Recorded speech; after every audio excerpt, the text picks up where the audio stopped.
Hi, she's Trixie and I'm Sarah, and this is our Yarn World, a place where we come to share the love of yarn crafts and all that it entails and gives us and what we hope it gives you. And we're on episode 153 today, and we're coming with you with a question, tag, however you want to call it. Get to know us better. We just decided that this week was going to be a little bit more conversational week. We normally talk to you, obviously, throughout our videos, but sometimes our sharing what we're actively working on becomes quite a bit of the conversation. And so we just thought that this week we'd have a little bit relaxing, just kind of talk out some things that inspire us as a part of our journey with this hobby, things that have become kind of standalone things that we need to do what we do as efficiently as we do it. I know that some people can't even do their day without like a cup of coffee. Could they? Yes, but they wouldn't function the same. And I think that there's such a thing that's like standalone things that almost become just as much a part of the hobby than not, just because you're almost like have no conscious like separation about the fact of, oh, these don't live by side to each other, but because of how I do this, I couldn't do my craft without these things. And so it's a favorite things tag. So favorite things that we like or do or have with us most of the time when we are crafting. Whether it be the reasons that we craft, to just down to snacks, to down to the excess tools that we might have, to just picking the brain in ways that we can be like, is this things that we share with you guys? How would you answer these questions? We just thought that we would have some fun today. So, and I'll put the questions down in the description area if you want to answer them for yourself. So without further ado, Mom, with the first question, what is your favorite snack while you're crafting? If I am crocheting, I don't like anything getting greasy on my fingers or salty, but sometimes I will eat a little bit of saltines or whatever, but I eat them right on the corner. I don't touch them, on the salty part. Or fresh fruit, like grapes or cherry tomatoes. I love that kind of stuff too. So yeah, I like Cheez-Its. I put like Chex Mix or Goldfish, and my mom was like, how do you eat that without getting it all over your stuff? And normally it's like I take it and I put it into my palm and then I dump it into my mouth, because if the grease gets on my palm and I wipe it off with either my clothes or my like a napkin, it's not on my fingertips, because my fingertips are what I use the most for not passing it onto the material. Not that my palm isn't important, but it's less likely that my palm's going to be like, oh, it's getting over everything, when it's like, okay, if it's right here, I can kind of like, whereas on my fingers, it always feels like I can't ever get it off, no matter how it's like I have to get up and wash my hands. But what is your favorite drink while you're crafting? Mine is either ice water or tea or hot chocolate. I like cherry Pepsi and coffee. She's caffeine. I'm not. To be fair, I don't do caffeine coffee. Right, okay. I do not do caffeine coffee. Yeah, but cola is. Yeah, but I take it throughout the day. Like, it's like I fill it up and then I'm sipping it throughout the day, because I just like the chill, the flavor, the carbonation. Yeah. It's just something that it scratches an itch. Right. I just like cola, really. Like, I love like Pepsi Cola, cherry, Coca-Cola, and any sort of cherry attachment. I've had it where it's like also like lime with it before too. Like, there's different flavors that have come out, but I don't really care for vanilla, because that feels more like a cream soda. Yeah. I'm not a fan. But anything that's really a cola, like, because I could take RC cola. I could take, like, even off-brand Faygo cola. I like cola, but I've become very partial to the cherry flavor in the Pepsi version. So that's what I tend towards. But I really can do anything that's a cola. Right. That's my favorite pop drink, is cola, which is basic. But, you know... My husband has this thing where it's like, oh, I want to switch it up and do like this over here or that over there or whatever. I'm just like, no, when you eating this, you drink that. And he's like, you only ever drink that. I said, exactly. You don't have to worry. It works for all the palate. Right? Okay. Number 3. What is your favorite things regarding the place that you craft / crochet? The favorite place. Yeah, favorite place. My favorite place to crochet is my lazy boy. Yeah, I love my couch. Yeah. I like how I have it set up. It's my area. It's my comfort zone. And I have quite a bit of control over it. But I have been known to go to my friend's house and sit on their furniture and do it too. So. Things to do while crocheting. Watch the YouTube. For me, if I'm going to do anything, it might be podcasts or audiobook or watching YouTube or talking with somebody. Right. Now, if my husband is home, a lot of times we'll watch whatever we're watching at night, whether it be a series or a movie. So, but if I'm alone, it's going to be YouTube. Number 5 is time of day. I usually tend to do it at night when my husband's home and we're watching TV already. I like to do it when no one's around. So when my kids are at school or at night when everyone is asleep. That makes sense. Like I said, then I have full control of the space. Yeah. Number 6 is time of year. I figure every season is great to crochet. I like reasons that make me feel like I have the reason to stay in. So any weather that creates an extreme aspect, like, oh, it's raining, well, I have to stay inside, or it's snowing, well, I gotta stay inside, or it's really too hot to be outside, or, it's too windy, I can't crochet when it's windy outside, going to do something. And that's basically what I do. Yeah, I don't know.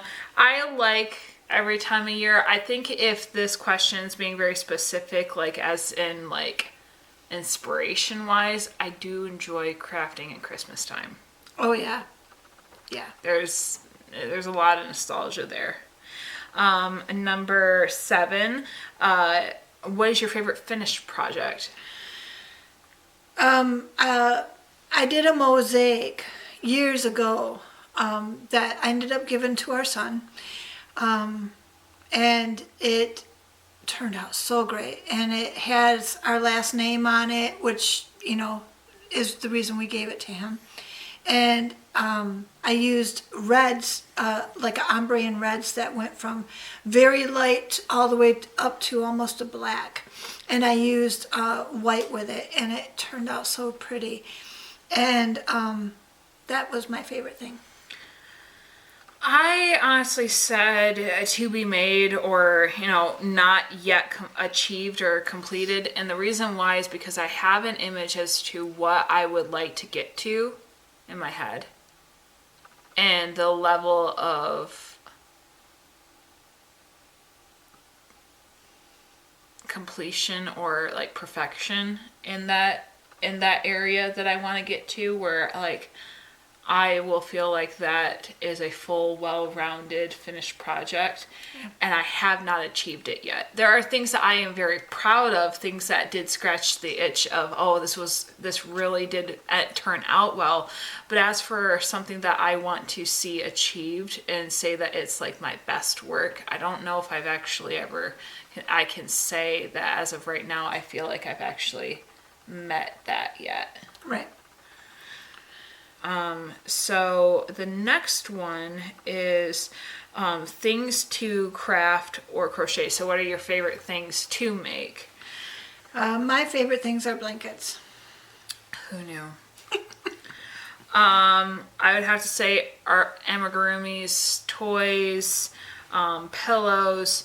I also like to make things that are very niche, like things that are very on point for what the conversation is, or something that instantly suits the person that's going to, like in a very specific way. Like it's very fun to just be like, you were asking for this, or it was implied, or we're just talking about it. So I did something fun just to commemorate that conversation or that one thing that you brought up that you said you liked. Right. Just fun.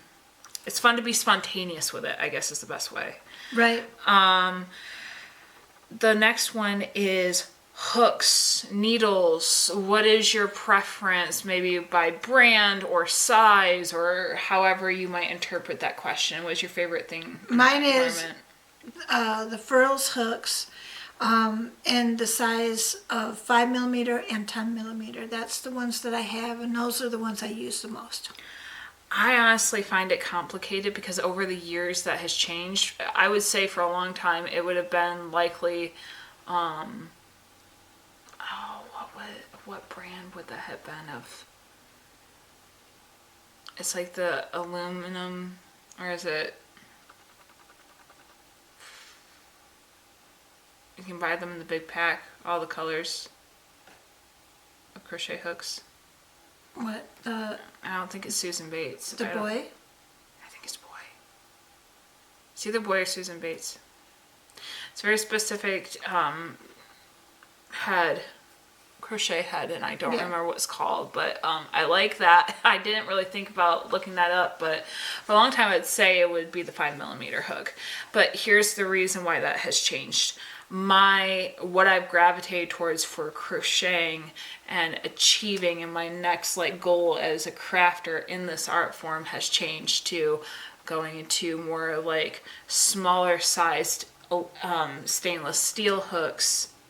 That's been fun because those stainless steel hooks are insanely awesome. I've also come to terms with the fact that the 5mm, though it has been a constant in my life, doesn't really work for me as much anymore because of how tight my gait is. I am finding that going up a size or two with how tight I crochet makes it more the size of a 5mm at the end size project because of how tight I am, and that has changed how I do things.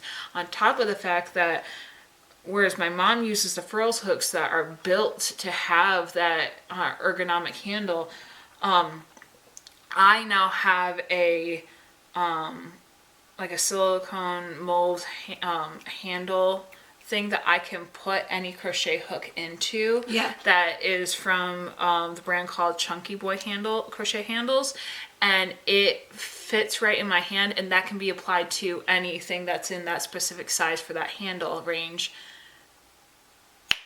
And that has created a flexibility in how I now enjoy crafting, because I can just kind of I need to change out for a different hook size, but I can still use the same handle. Or if I'm gonna do something, it's based on of my new appreciation for where I am in my craft. So it's changed. Whereas I can appreciate the fact that you were able to invest in one size for the two sizes you use the most. Yeah. In the Furls, I can't do that because I switched so much. So having things that make it accessible, while also appreciating now that I do have a bit of a range for what my favorite is, has been a very interesting evolution. Yeah. The next is yarn. What is the favorite yarn to use? Mine is 4-ply. Whatever brand, color, whatever. As long as it's 4-ply, that's my favorite. Acrylic 4-ply worsted weight yarn. Yep. 11. So the question was scissors. What are your favorite crafting? No. Oh, my bad. Bags. My bad. I skipped over one. What is your favorite crafting bag to use? I feel like I know this answer. Anything canvas, something that can hold my blanket projects. I feel like that makes sense because you tend to do one project at a time, whereas I can't do that. I always have multiple going at a time. And so sometimes they can just be in a grocery bag, a plastic grocery bag, to them being in a craft bag, to being in a purse, to being in a Ziploc bag that seals, that's big enough. I've had them in canvas bags that have zippers, which I really appreciate. But I would have to say that when you do have very specific projects, like a knitting project where it's like that long cinch bag that holds the project perfectly, there's nothing like that feeling of this belongs here. Yeah. And that's how I feel about my big duffel, my canvas big duffel bag, because it holds my big blanket. I think the fact that I have I normally have multiple active works at a time means that I have to be a little bit more flexible. And sometimes if I have a bigger bag than I'm having when I'm traveling and that project needs to be able to fit in that, it's like, okay, I can't bring a separate bag. I have to make it into a smaller thing, or I have to be flexible and acknowledge how I'm trying to keep it away from maybe the animals or the kids. So it changes, but it changes based off of size, based off of a lot of things. Now back to what I thought we were going into, which was scissors. So I do have a favorite pair that I use for snips while I'm doing my crochet, and I call them my bird scissors. I don't know what this is. Is it crane? I'm not sure, but this is my favorite ones. So, yep, they're very tight. They do the job, and I don't have to worry about them being too big. I bought a pair of craft scissors that are like snip scissors, just like this, about this size. That there are two of them, and they're black handled, and they came in a little pouch. Yeah. That specifically has become my favorite ones. Why? Because they came in the pouch. Let me explain. How many times have I lost scissors? How many times have I needed to use scissors? How many times have I asked just even for toenail clippers just to be able to cut something? I have had times where I couldn't find scissors, so I've had to bring steak knives to my crafts just to be able to cut thread. Yes, I'm shameless. They were clean. But the thing is that I have had to improvise, but yet this one time that I bought these craft scissors that are about this size and they had a pouch, because they were in that pouch, they were less likely to get lost. And for that reason, and because that pouch, I could put more things in it, like darning needles and different things to make sure that that pouch had like a little bit more of everything that I needed in one go, and I could throw it in. I don't know how to explain it, but that in and of itself, having the scissors in a pouch, even if they're bigger, I actually have other craft scissors, but if they're in the pouch, I'm less likely to lose them. Explain that to me. I don't know. It's because I deliberately have to put them away. I bet you it's that, because then that means I have to put them away to be able to know where they are. And because of that pouch demands to be used and have the scissors put back in my head. They have to go back. Right. And those are the only ones I know where they are. I even know where those ones are. Don't explain this. I don't know.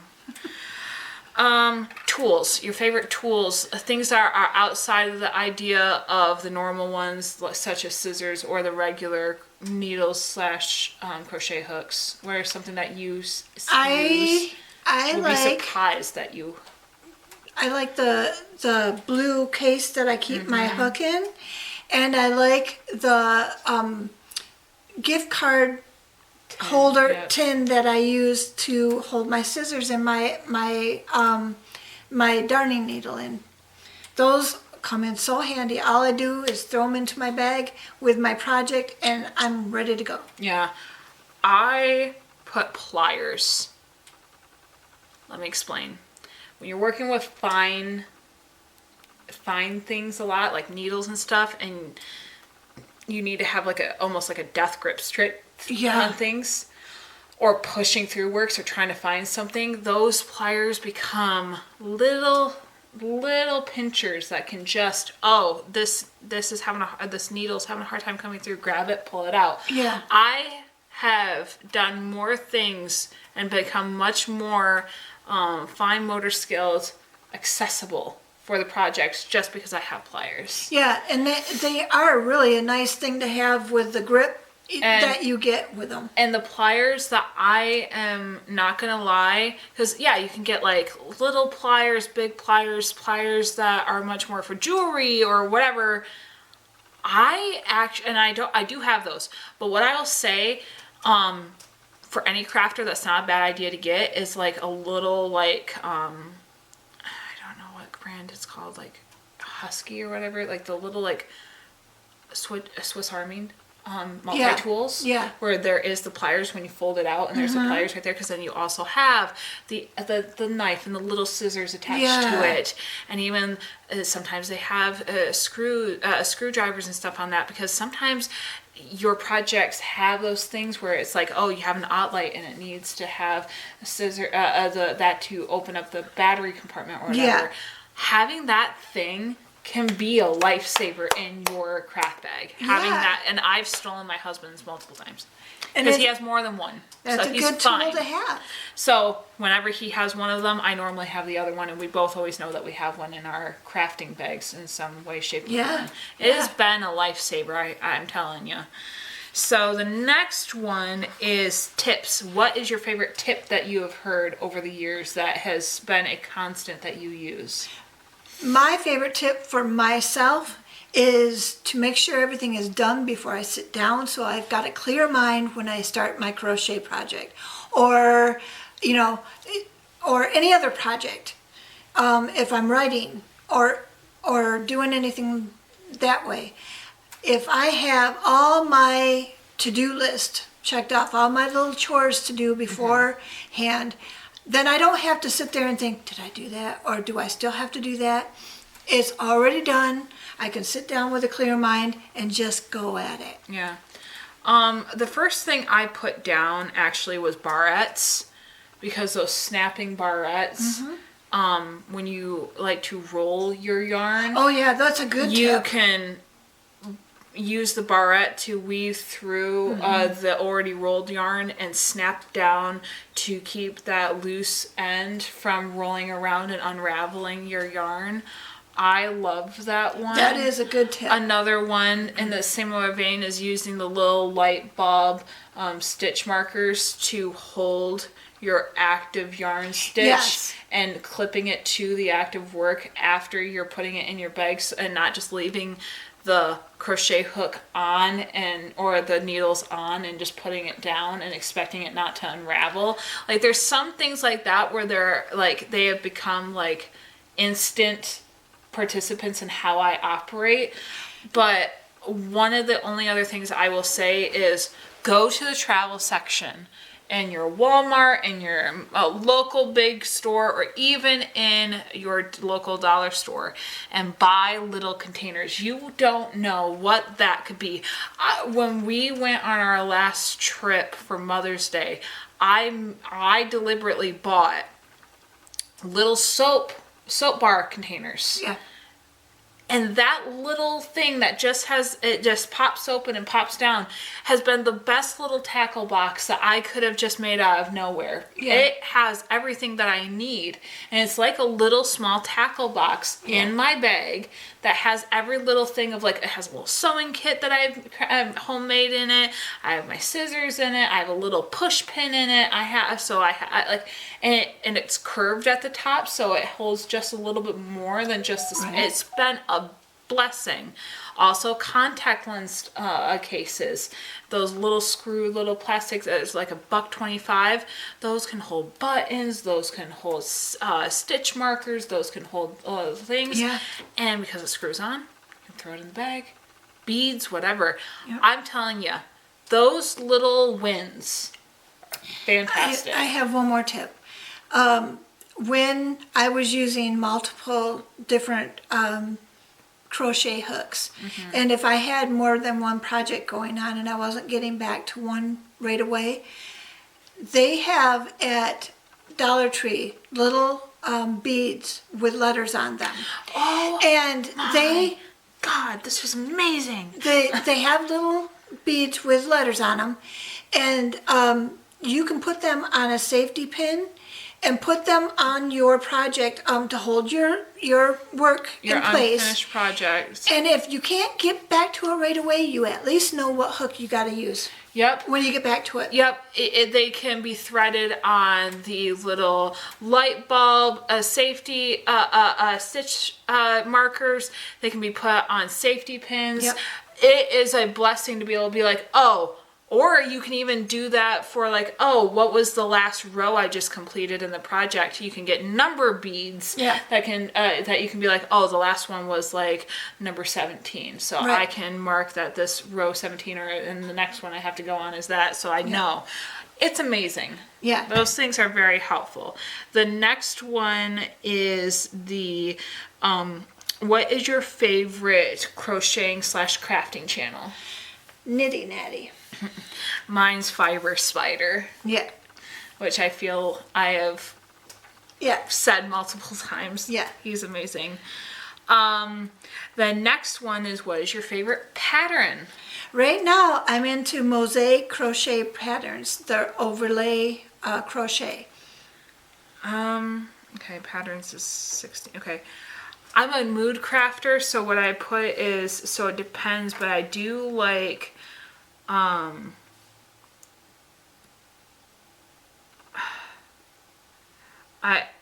just a mood crafter, so sometimes it's, whether the project is scratching an itch, like something that's uber detailed, and I'm like, ooh, I want to get into something that has so much detail that like I can feel myself getting really inspired. But I also like to have sometimes I like projects that are very very simple, like excessively simple, where it's just like the most simplest stitch and you're just doing it over and over again and you do nothing to complicate it, because it's just as good simple as it is making it elaborate, and it depends on my mood. Right now, as a given, I probably will, because of the time of year that we're getting into, it's going to be anything that's like Christmas toys or anything that's like in a scratching the itch to make toys again related, but anything that's like hits that spot of, ooh, what's going on? It's like, I don't know. There's a beauty in the complicated and the simple. Yeah. Your favorite reason to crochet? It gives me something to do, and it makes me feel good to get things accomplished while you're doing other things like watching TV. I can't just sit there and watch TV. It would make me fall asleep. If I have something in my hands to do, then I'm more likely to get it done.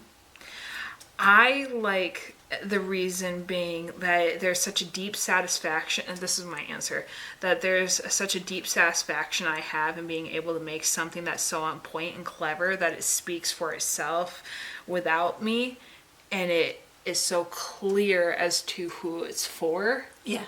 On its own. Yeah. And sometimes that just is so fun when art speaks on its own. Yeah. Oh God, I love how that happens. Yes. And so anything that's artistic in that way, whether it's, I don't know, there's so many different examples where even outside of yarn crafts where it's like when it speaks on its own, it's like it's just there. It's perfect. And that's the reason why you do it. It's so great. It just speaks out of you. Right. The next one is what's your favorite craft store? Joann's. Yeah. That's where we go most often. Our next one is who is our favorite person to craft with, or your buddy? Yeah, mine was my mom. I wrote just my mom. I'm starting to enjoy crafting with the kids, but they still have a very low attention span. There are some people that hype me up, but normally they're just sitting there being like, wow, you do very well with this, and it's like, it's, fun, but like, I feel like this is something we've bonded over specifically, so we get excited, and I will just be like, look at this, and you'll be like, look at this, and then we send each other stuff really early or late at night, and be like, get hyper, get excited with me, you're my person to talk to. You're the only one who understands me. And then the last place, what this is going to be so telling for what I just said. It's where the place that you get the most inspired. I know what your answer is. It's either YouTube, Pinterest, or Sarah. Oh, that's really sweet. Mine is Pinterest. I don't know how many times I have flooded her with images or links being like, we need to do this and tell me what to do. I have all these inspirations and I need you to tell me which of these has to be done. And then I make it, and then I always come by and I'm like, look at what I made, and she's like, oh my God. Or you. Yeah. I don't know how many times, like at 5, 6 o'clock in the morning, I will get a ding and I will be like, my mom's watching another crafting video that has 20 different fall crafts that I need to do right now. Yep. And that's it too. That's what we do. And honestly, it's amazing. It's fun. It's meant to be fun. It's meant to inspire. And you know, I just gotta love it. So we're gonna pick a autumn quote. I think something October. Can I tell you the one I want? Okay. Because we haven't. Okay. All right. We're gonna do something that's it's past the first day of autumn, but it's fun to say. It's the first day of autumn, a time of hot chocolatey mornings and toasty marshmallow evenings, and best of all, leaping into leaves. Winnie the Pooh. Me and my mom love quoting Winnie the Pooh quotes to each other. One of them is like, "You're my favorite person to do nothing with." Yes. Only Robin and I can do nothing. So, yes, this is one of our favorites. It's the first day of autumn, a time of hot chocolatey mornings and toasty marshmallow evenings, and best of all, leaping into leaves. There's a sense of so much childhood wonder around this time of year, and I've been seeing people make so much out of the leaves that are falling and different crafts that are being made and different exciting things that are being shared. And I just told her before the video that I need to have the kids come over and pick pine cones with me out in the back alley because I've got a basket here that we can put them in, and that's the time of year to do it. And we used to do this. Well, your grandma, my great-grandma, had a huge pine tree in her yard that would drop pine cones like crazy. And there was an expectation that at that time of year, if you were going to see grandma, go get the wheelbarrow. It was always behind the garage. It was flipped upside down. You had to unflip it upside down, make sure that there's nothing on it. You went, and we had to collect as many pine cones as possible, and it would fill the whole wheelbarrow. And then we'd be going off into the back where we'd dump it. The backwoods. And where it was a hole full of ferns, and we'd have to dump it. And she didn't like them in her driveway. No. It bothered her that people would drive over them, so we'd clean it up for her. And there's a sense of association with pine cones to my grandma. And I love pine cones. And my father-in-law, who lives in Florida, he likes pine cones just because he thinks that they're very cool and a good decor like item. He finds them just very pleasing and just homey. So he likes to bring them inside too. And so I have had it where he's sent me pine cones from pine trees where he's at or when he's traveling, and they can be different shapes and sizes and whether they're closed or open.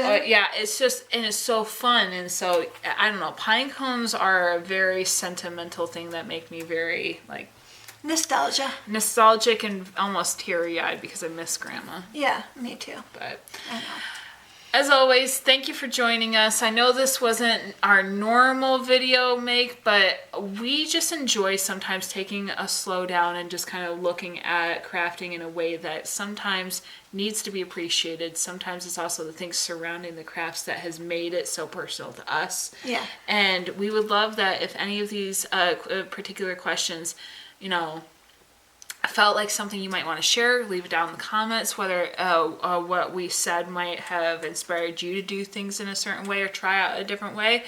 Let us know. We just want to see the conversation grow. And what are you guys doing around autumn? And what's your projects you're working on? Yeah, please just let us know. We're just wanting to chat and hang out with you guys, because as soon as the Christmas fever hits, we're gonna be gone. Yeah. Our nothing about our videos is going to be nothing but getting that done, because we always do a countdown practically to Christmas, because we're rushing to get stuff done.